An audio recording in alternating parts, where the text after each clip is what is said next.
Cette actualité vous est présentée en collaboration avec Cryptost Academy.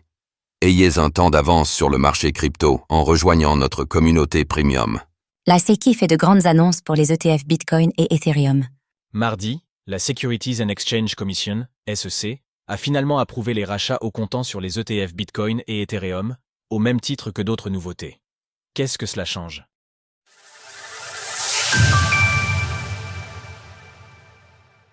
La SEC approuve le rachat au comptant pour les ETF Bitcoin et Ethereum.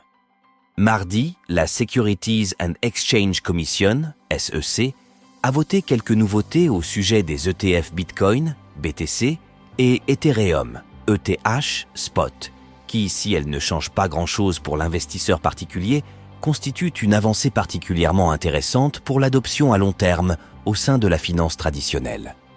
Et pour cause, la SEC a ainsi approuvé le rachat au comptant d'SD ETF, ce qui signifie que des parts de CS fonds peuvent désormais être achetées ou vendues contre leurs sous-jacents, à savoir du BTC ou de l'ETH, comme cela est déjà le cas sur d'autres matières premières.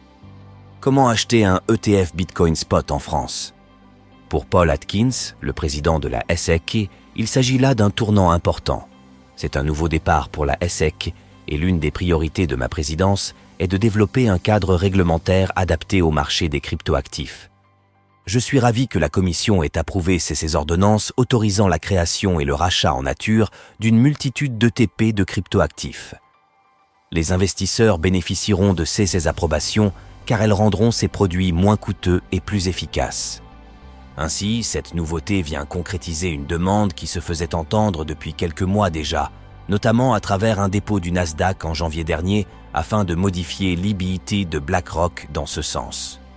Outre cette nouveauté, la SEC a également voté en faveur du nombre maximum de contrats pouvant être souscrits. Pour les options cotées sur certains ETP BTC, à savoir jusqu'à 250 000. En effet, les volumes sur les options sont souvent plafonnés volontairement, de manière à limiter les risques en cas de pic de volatilité.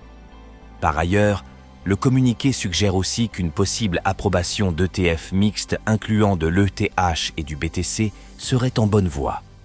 En attendant, nous observons que les ETF Bitcoin américains recensent aujourd'hui 152,71 milliards de dollars, soit 6,5% de la capitalisation du BTC, tandis que pour les ETF Ethereum, les montants en jeu s'élèvent à 21,61 milliards de dollars, soit 4,7% de la capitalisation de l'ETH.